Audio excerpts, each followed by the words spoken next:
अस्सलाम वालेकुम dear students, कैसे हैं आप सब। उम्मीद करता हूं कि आप सब खैर आफियत से होंगे। तो आज के दिन हम ग्रुप थ्योरी बाय ज़ियाद भट्टी इनकी बुक से चैप्टर नंबर 2 ग्रुप्स के रिलेटेड नेक्स्ट एग्जांपल्स देखेंगे। कल के दिन हमने ग्रुप की डेफिनेशन को डिटेल से डिस्कस किया और इसके साथ एक एग्जांपल की थी, ठीक है, और उसको फुली डिटेल से डिस्कस किया था। आज के दिन हम मज़ीद आगे बढ़ेंगे। कल जितनी डिटेल तो नहीं होगी, लेकिन आज भी हम ग्रुप की डेफिनेशन देखेंगे और शो करवाएंगे कि real number, rational numbers, complex numbers और इवन इंटीजर नंबर्स जो हैं ये अबिलियन ग्रुप बनाते हैं अंडर एडिशन। ठीक है, तो चलिए आइए हम इसको स्टार्ट करते हैं। ये आपके सामने चीज़ें लिखी हुई हैं तो इसको एक्सप्लेन करते हैं। कहता है शो डैट, पहली एग्जांपल है, एग्जांपल नंबर 4 है हमारे पास। कहता है कि show that the set of the real numbers is an abelian group under addition. Under addition set of real numbers जो हैं वो अबिलियन ग्रुप होगा। ठीक है, इसको हमने शो करना है। सेट ऑफ रियल नंबर आपको पता है कि जो कि रैशनल और इरेशनल का यूनियन होता है, यानी कि जिसमें रैशनल नंबर्स भी होते हैं और इरेशनल नंबर्स भी होते हैं। तो चलिए जी स्टार्ट करते हैं। सबसे पहले मैं ग्रुप के बारे में ही बता दूं और बिलियन ग्रुप के बारे में बता दूं। तो हमारे पास अगर जी एक नॉन एम्प्टी सेट है, अगर हमारे पास जी एक नॉन एम्प्टी सेट है, तो इस ऑर्डर्ड पेयर को मैं ग्रुप कहूँगा अगर वो चार प्रॉपर्टी सेटिस्फाई करे। ठीक है, इसको मैं ग्रुप कहूँगा अगर वो चार प्रॉपर्टी सेटिस्फाई करे। नंबर वन वाली प्रॉपर्टी होती है क्लियर लॉ। ठीक है, नंबर वन वाली प्रॉपर्टी होती है क्लियर लॉ। क्लियर लॉ हमें कहता है कि ग्रुप के हर दो एलिमेंट के लिए, for all two elements of, group के नहीं सेट के दो एलिमेंट के लिए, क्योंकि ग्रुप तो अभी हमने प्रूव करना है। तो for all two elements of the set, अगर उस पे ये वाला ऑपरेशन, बाइनरी ऑपरेशन कहते हैं इसको, जो बाइनरी ऑपरेशन डिफाइन किया गया है, अगर इसको ऑपरेट करवाएं एलिमेंट्स पे, तो जो आंसर आए वो भी सेट से आना चाहिए। ठीक है, ये क्लियर लॉ होता है। दूसरे नंबर पे हमारे पास एसोसिएटिव लॉ होता है, जिसको एसोसिएटिविटी में लिखूंगा। ठीक है, एसोसिएटिविटी होता है, एसोसिएटिविटी। ठीक है, एसोसिएटिविटी लॉ के लिए हमें तीन एलिमेंट्स की ज़रूरत होती है, तो मैं कहूँगा for all three elements of the set, set के हर तीन एलिमेंट्स के लिए। ठीक है, तो ए स्टैटिक, बी स्टैटिक, सी, इसका आंसर इक्वल आना चाहिए ए स्टैटिक बी स्टैटिक सी के। तो यहाँ पे पहले इनको मल्टीप्लाई कर दें, या पहले मल्टीप्लाई नहीं, इन पे पहले ऑपरेट कर दें, या इसको पहले ऑपरेशन ऑपरेट परफॉर्म कर दें। तो लेफ्ट हैंड साइड का आंसर राइट हैंड साइड के इक्वल आना चाहिए। अगर इक्वल आ गया तो सेकंड प्रॉपर्टी भी सेटिस्फाई हो गई। तीसरी प्रॉपर्टी हमारे पास आ जाती है आइडेंटिटी आनी चाहिए। ठीक है, वहाँ पे आइडेंटिटी एग्जिस्ट करनी चाहिए। आइडेंटिटी एग्जिस्ट करने का मतलब क्या है कि तमाम एलिमेंट के लिए, यानी कि सेट के तमाम एलिमेंट के लिए वहाँ पे एक ऐसा एलिमेंट ई एग्जिस्ट करना चाहिए।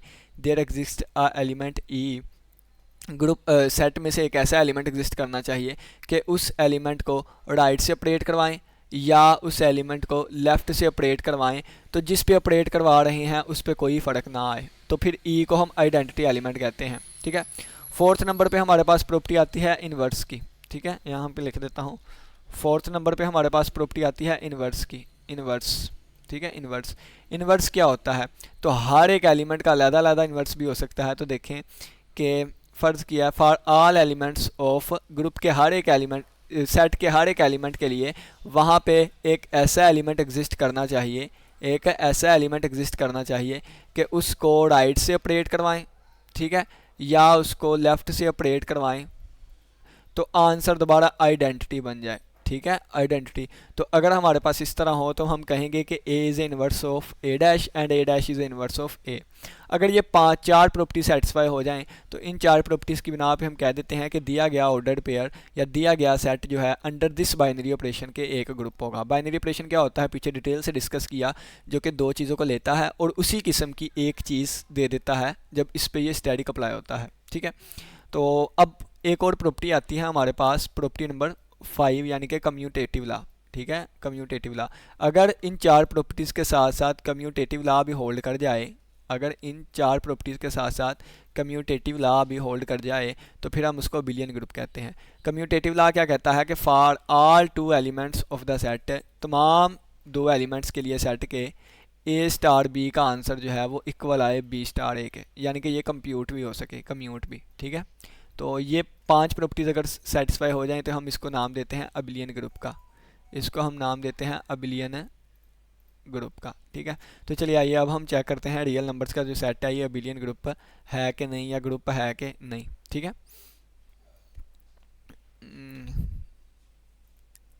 अब देखें, सबसे पहले क्लियर ला होल्ड करवाने लगा हूँ। कहता है कोई भी दो रियल नंबर लें, ठीक है, कोई भी दो रियल नंबर लें, तो जब उनको अंडर एडिशन हमने चेक करना है। अंडर एडिशन कहता है जब उनको ऐड करेंगे ना, ये लिए हुए हैं, ये देखें, for all two real numbers, यानी कि उन्होंने दो रियल नंबर लिए हैं, एक एक्स ले लिया एक वाई, ये दो रियल नंबर लिए हैं। कहता है इन तमाम रियल नंबर्स के लिए अगर इनको हम ऐड करेंगे ना तो वो भी रियल नंबर आएगा। ठीक है, दो रियल नंबर्स को सम करेंगे ना तो वो भी रियल नंबर आएगा। तो इस वजह से हमारे पास क्लियर ला होल्ड कर गया। ठीक है, रियल नंबर लें कोई भी दो, यानी कि तमाम दो रियल नंबर्स के लिए उनको ऐड करें तो दोबारा आंसर रियल नंबर आता है, यानी कि ये हमारे पास क्लियर ला होल्ड कर गया। एसोसिएटिव ला के लिए कहता है कि मैंने तीन रियल नंबर्स लिए हैं for all three real numbers, तो एक्स प्लस वाई प्लस जी, पहले इनको प्लस करें फिर एक्स में ऐड, या पहले इनको प्लस करें फिर जी में ऐड। तो लेफ्ट हैंड साइड हमेशा राइट के इक्वल आएगी। जैसे मैं कह लूँ 2 प्लस -3 प्लस 4, इसका आंसर इक्वल आएगा 2 प्लस -3।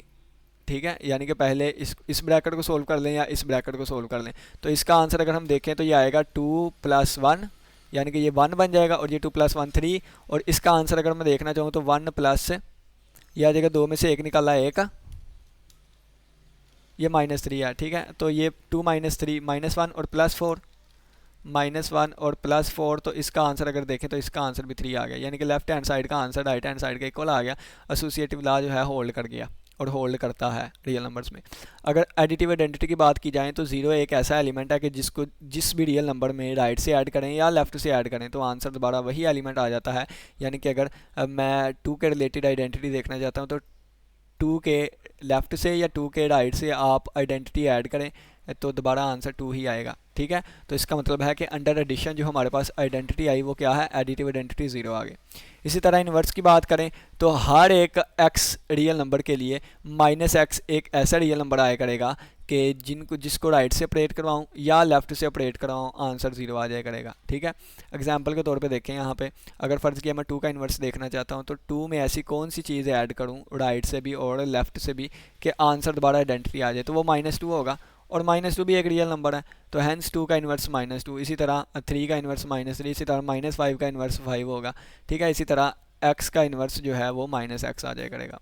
अब कम्यूटेटिव ला की बात करें तो वो कहता है commutative law under addition holds in real number. Under addition जो है वो रियल नंबर में कम्यूटेटिव ला होल्ड करता है, यानी कि x प्लस वाई का आंसर y प्लस एक्स के इक्वल आएगा, यानी कि 2 प्लस 5 का आंसर 5 प्लस 2 इक्वल आएगा। ठीक है, आप ये भी कह सकते हैं 2 प्लस 5 और प्लस 1, इसका आंसर 1 प्लस 2.5, यानी कि कोई भी दो रियल नंबर लें तो वो कम्यूट करते हैं, यानी कि कम्यूटेटिव ला उसमें होल्ड करेगा।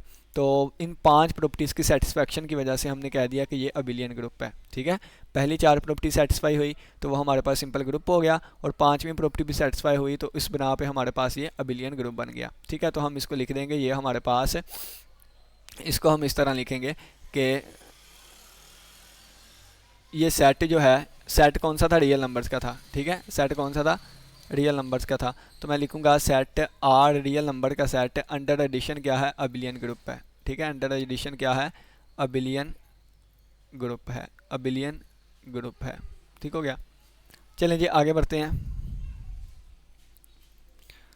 देखिए नेक्स्ट एग्जांपल हमारे पास है सेट ऑफ रैशनल नंबर्स। ठीक है, तो यहाँ पे उन्होंने इतना ज़्यादा एक्सप्लेन नहीं किया, लेकिन मैं यहाँ पे ना आपको एक्सप्लेन कर देता हूँ थोड़ा सा।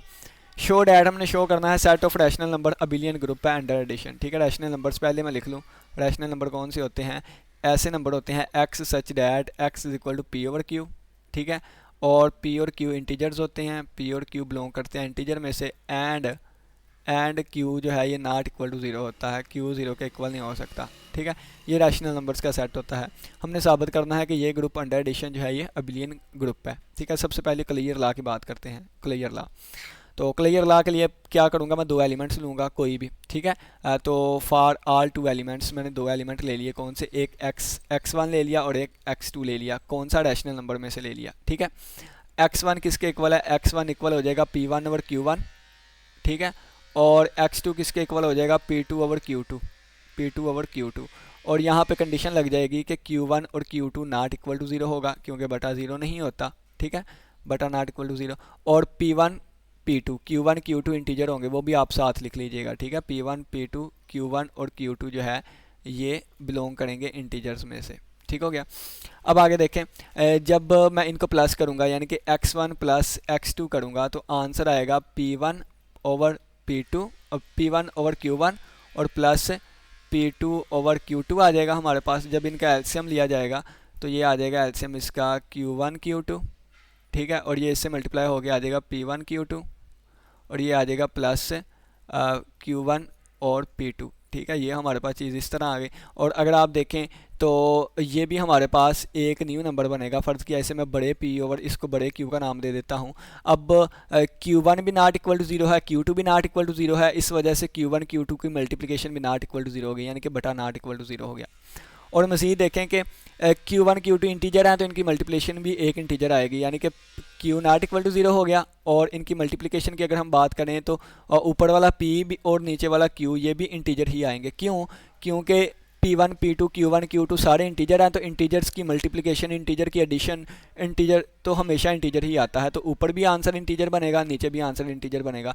तो ये हमारे पास नंबर बिलोंग कर गया रैशनल नंबर में से, ठीक है। यानी कि जब x1 एक हमने रैशनल नंबर लिया, x2 भी एक रैशनल नंबर लिया, तो जब इन दोनों को हमने ऐड करवाया तो एट द एंड बड़ा P ओवर बड़ा Q यानी कि P1 Q2 plus Q1 P2 over Q1 Q2 आया, ये भी रैशनल नंबर से बिलोंग करेगा, तो क्लियर ला होल्ड कर गया। यानी कि अगर x1 x2 है तो इनकी एडिशन भी जो है इसी सेट में से आ रही है, तो क्लियर ला हमारा होल्ड कर गया, ठीक है। तो अब इसको हम रेज कर देते हैं, तो क्लियर ला हमारे पास सिंपली होल्ड कर गया, ठीक है। यहाँ पे सिंपली टिक लगा देते होते हैं ताकि आगे भी हमने मज़ीद चलना है ना, तो फिर हम देखेंगे। दूसरे नंबर पे आ जाएं। दूसरे नंबर पे क्या है, अब एसोसिएटिव ला होल्ड करवाना है। एसोसिएटिव ला के लिए हम 3 कम्प्लेक्स नंबर ले लेते हैं अपनी मर्ज़ी से, और 3 रैशनल नंबर से ले लेते हैं अपनी मर्ज़ी से। मैं एक x1 ले लेता हूँ, एक x2 ले लेता हूँ, एक x3 ले लेता हूँ। कहाँ से बिलोंग कर गए ये? रैशनल में से मैंने 3 लिए हैं। अब वो आप लिख लीजिएगा, x1 इक्वल होगा P1 over Q1, x2 equal होगा P2 over Q2, x3 equal होगा P3 ओवर Q3, ठीक है। और तीनों के बटे नॉट इक्वल टू ज़ीरो होंगे, यानी कि Q1 Q2 Q3 not equal to zero.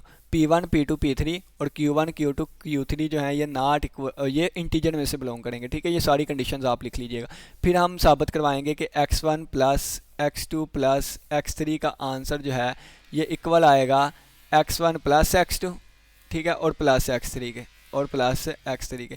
ये चीज़ हमने साबित करवानी है। तो चलिए जी, मैं पहले राइट हैंड साइड को सोल्व करूंगा, जो आंसर आएगा उसको 1 का नाम दूंगा, फिर इसको सोल्व करूंगा, जो आंसर आएगा उसको 2 का नाम दूंगा, ठीक है। तो इस बिना पे मैं कह दूंगा कि लेफ्ट हैंड साइड इक्वल है राइट हैंड साइड के, हैंस एसोसिएटिव ला होल्ड कर गया, ठीक है। तो इसको आपने कैसे सोल्व करना है, x1 की वैल्यू क्या आ जाएगी P1 ओवर Q1, ठीक है, और प्लस x2 की वैल्यू P2 ओवर Q2, ठीक है, और प्लस इसकी वैल्यू P3 ओवर Q3, ठीक है। आप चाहें तो इस चीज़ को ना प्रूव करने के 2 तरीके हैं, मैं बताता हूँ आपको। यहाँ पे ये लेफ्ट हैंड साइड है, ये राइट हैंड साइड है। अगर इसको प्रूव करना है ये आपस में इक्वल है, इसको सोल्व करें, जो आंसर आएगा उसको 1 का नाम दे दें, इसको प्रूव करें, जो आंसर आएगा उसको 2 का नाम दे दें। तो आप कहें कि 1 और 2 आपस में इक्वल आए हैं, तो इसका मतलब है कि ये चीज़ें आपस में इक्वल है, ठीक है। एक तरीका ये होता है प्रूव करने का।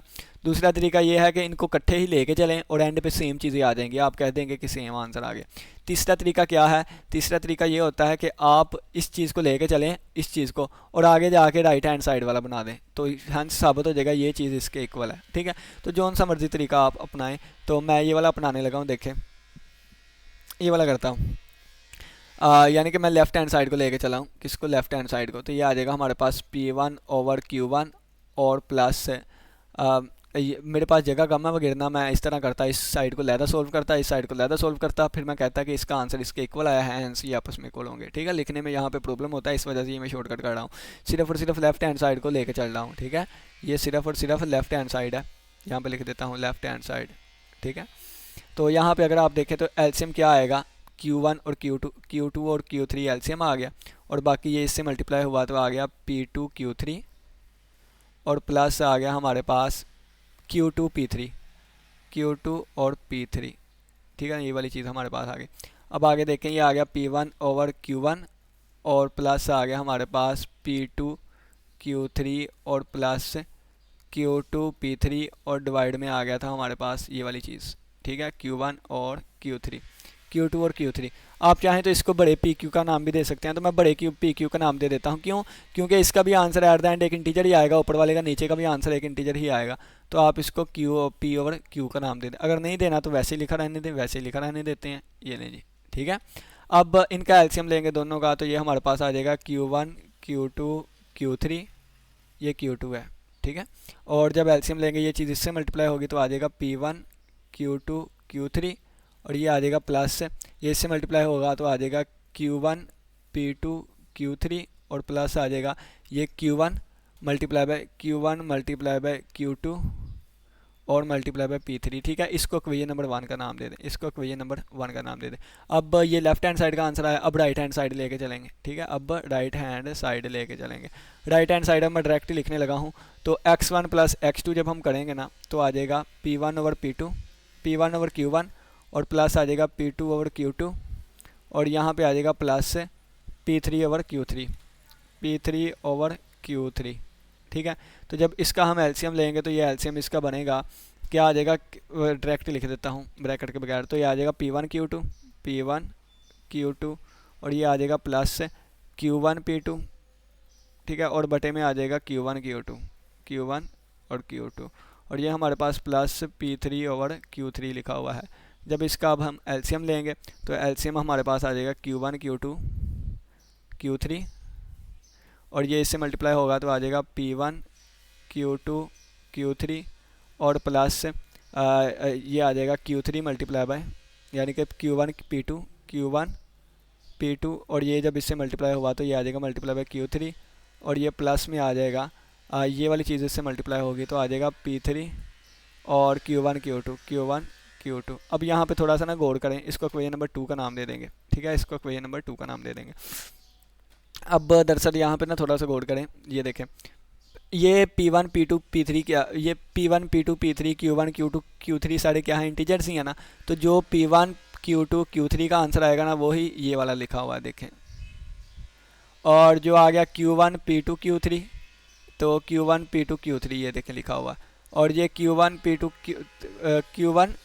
P3, तो ये Q1 Q2 P3, ठीक है, ये वाली चीज़ लिखी हुई है। और बटे में ये वाला लिखा हुआ है, बटे में ये। तो इंटीजर्स भी एसोसिएटिव लॉ होल्ड करते हैं अंडर मल्टीप्लिकेशन या एडिशन, ठीक है। तो यहाँ पे रैशनल नंबर्स की बात करिएगा तो ये लेफ्ट हैंड साइड 1 इक्वल आ गया 2 के, तो इसका मतलब है कि 1 इक्वल आ गया 2 के, इसका मतलब है कि ये वाली साइड इस साइड के इक्वल है, तो हैंस हमारे पास एसोसिएटिव लॉ भी होल्ड कर गया, ठीक है। तो यहाँ पे देखें तो अगर यहाँ पे तो सिंपल ही चीज़ें लिखी हुई हैं, लेकिन मैं इसको एक्सप्लेन कर रहा हूँ। तो अब यहाँ पे क्या कर रहा है, यहाँ पे कह रहा है additive inverse of each rational number is also a rational number. अब बल्कि आइडेंटिटी तो कर लें पहले। तीसरी प्रॉपर्टी कहता है कि इसकी एडिटिव आइडेंटिटी ना जीरो होगी। तो चलो जी जीरो को देख लेते हैं, जीरो भी एक रैशनल नंबर होता है। तो मैं एक एक्स ले लेता हूँ P ओवर Q, ठीक है, और वही साथ P और Q इंटीजर से बिलोंग करते हैं, ठीक है, और Q not equal to zero है, ठीक है। और ये मैंने x कहाँ से लिया है, रैशनल नंबर में से। अब ज़ीरो एक ऐसा रैशनल नंबर आएगा कि अगर मैं x में इसको ऐड करूँ तो ये बन जाएगा P over Q plus zero. तो दोबारा आंसर P ओवर Q ही आ गया, ठीक है, यानी कि दोबारा आंसर x ही आ गया, यानी कि x प्लस ज़ीरो का आंसर दोबारा x ही आ गया। इसी तरह ज़ीरो प्लस x का आंसर भी x ही आ जाएगा। तो इसका मतलब है कि ज़ीरो हमारे पास क्या आ गया, एडिटिव आइडेंटिटी आ गई, ठीक है, एडिटिव आइडेंटिटी। इसी तरह इन्वर्स की बात करनी हो तो अगर हमारे पास x is equal to P over Q है तो इसका एडिटिव इन्वर्स यहाँ पे एग्जिस्ट करेगा, ठीक है। इसका एडिटिव इन्वर्स कौन सा एग्जिस्ट करेगा, माइनस एक्स एग्जिस्ट करेगा, जो कि minus P over minus Q होगा। अगर Q not equal to zero है, माइनस Q भी नॉट इक्वल टू जीरो होगा। P इंटीजर है, माइनस P भी इंटीजर होगा, Q इंटीजर है, माइनस Q भी इंटीजर होगा, ठीक है। तो अगर ये देखें x प्लस माइनस एक्स करूँ तो ये बन जाएगा हमारे पास P ओवर Q और plus minus P over Q। जब इसका एलसीएम लूँगा तो एलसीएम हमारे पास आ जाएगा Q और ये बन जाएगा P माइनस P, तो ये आ जाएगा आंसर ज़ीरो। तो आइडेंटिटी आंसर आ गया, यानी कि x प्लस माइनस एक्स का, तो x प्लस माइनस एक्स का और is equal to minus X को इधर से ऑपरेट करवा दें चाहें तो आंसर दोबारा आइडेंटिटी ही आएगा। ये दोबारा ये कर लीजिएगा, ये मैंने सोल्व कर दिया ना, अब ये कर लीजिएगा। तो आंसर आइडेंटिटी आ रहा है, तो इसका मतलब x का इन्वर्स माइनस एक्स है। तो यहाँ पे लिखा हुआ है the additive inverse of each rational number is also a rational number, ठीक है। और हर माइनस एक्स के रिलेटेड ये देखें कहता है कि तमाम रैशनल नंबर्स के लिए ये वाला एक ऐसा रैशनल नंबर आएगा कि जिसको ऑपरेट करवाएं तो आंसर आइडेंटिटी बनता है। तो इसका मतलब है क्या है, ये एडिटिव इन्वर्स है, ठीक है। कम्यूटेटिव लॉ की अगर हम बात करें तो x प्लस वाई इक्वल आ जाएगा y प्लस एक्स के, यानी कि अगर मैं दो रैशनल नंबर x1 और x2 लेके चलूँ, यहाँ पे xy की बात की हुई है ना, अगर मैं x1 प्लस x2 करूँ तो ये x2 प्लस x1 के इक्वल आएगा। कैसे आएगा देखिए जी, ये P1 ओवर Q1 होगा और ये P2 ओवर Q2 होगा और इज़ इक्वल टू ये हमारे पास P2 ओवर Q2 होगा और ये प्लस P1/Q1 होगा, ठीक है। दोनों तरफ एलसीएम लेंगे हम, तो ये आ जाएगा Q1 Q2 और ये इससे मल्टीप्लाई होकर आ जाएगा P1 Q2 और ये इससे मल्टीप्लाई हो गया प्लस Q1 P2 आ जाएगा, ठीक है। और इसी तरह अगर मैं इस तरफ एलसीएम लूँ तो ये Q1 Q2 एलसीएम आ रहा है यहाँ भी, ठीक है। ये इससे मल्टीप्लाई हो गया प्लस Q1 P2 और प्लस ये इसके साथ मल्टीप्लाई हो गया प्लस P1 Q2। तो ये देखें ये वाली चीज़ ये लिखी हुई है प्लस ये वाली ये लिखी हुई है और ये इसके, ठीक है। एट द एंड या आप इसको ऐसे नहीं नाम देना है, तो आप ये कह लें यहाँ पे रीज़न में बता दें कि एसोसिएटिव लॉ जो है ना वो इंटीजर में होल्ड करता है, तो आप और एडिटिव यानी कि एसोसिएटिव लॉ यानी कम्यूटेटिव लॉ, एसोसिएटिव नहीं कम्यूटेटिव लॉ यानी कि P1 Q2 को हम Q2 P1 भी लिख सकते हैं, इसको भी चेंज कर सकते हैं और एडिटिव में भी होल्ड करता है यानी कि इन दोनों की जगह भी चेंज कर सकते हैं। तो at the end left hand side right hand side के इक्वल आ जाएगी, तो हम कहेंगे कि हैंस ये हमारे पास प्रूव हो गया। देखें ना कि ये P1 Q2 कर ही देता हूँ, P1 Q2 और प्लस Q1 P2 लिखा हुआ है और बटे में Q1 Q2 है, Q1 Q2 है, ठीक है। अगर बटे में यहाँ पे Q2 Q1 लिखा होता तो उसको भी हम चेंज कर सकते हैं, क्योंकि इंटीजर में कम्यूटेटिव लॉ होल्ड करता है अंडर मल्टीप्लिकेशन। ऊपर इनकी जगह मैं चेंज करने लगा हूँ, क्यों? क्योंकि कम्यूटेटिव लॉ होल्ड करता है यानी कि जगह चेंज कर सकते हैं, कम्यूट कर सकते हैं इनको। तो ये आ जाएगा ये भी P1 Q2 और plus Q2 P2 Q2 P1 आएगा, Q1 P2 आएगा, Q1 P2 आएगा, Q1 P2। Hence left hand side को राइट हैंड साइड, तो हमारे पास ये कम्यूटेटिव लॉ भी होल्ड कर गया, हैंस ये अबिलियन ग्रुप है, ठीक हो गया। अब नेक्स्ट हम चलते हैं complex numbers is an abelian group under addition. तो ये वाली चीज़ आप लोगों ने ये भी इसके ऊपर भी डिटेल बनती है, तो मैं आपको इसका हिंट दे देता हूँ थोड़ा सा। एसोसिएटिव लॉ होल्ड चलें जी मैं करवा ही देता हूँ। कहता है सम ऑफ टू कम्प्लेक्स नंबर, इसको ना नेक्स्ट लेक्चर में करेंगे हम, नेक्स्ट 2 क्वेश्चंस। चलें जी इसको गाड़ी लेते, इसका ना सेकंड पार्ट आ जाएगा, ठीक है, क्योंकि ये लेंथी हो जाएगी वीडियो। इसी के साथ इजाज़त दे, अपना बहुत सा ख्याल रखिएगा। अल्लाह हाफिज़, अल्लाह निगहबान। मिलते हैं फिर न्यू वीडियो में।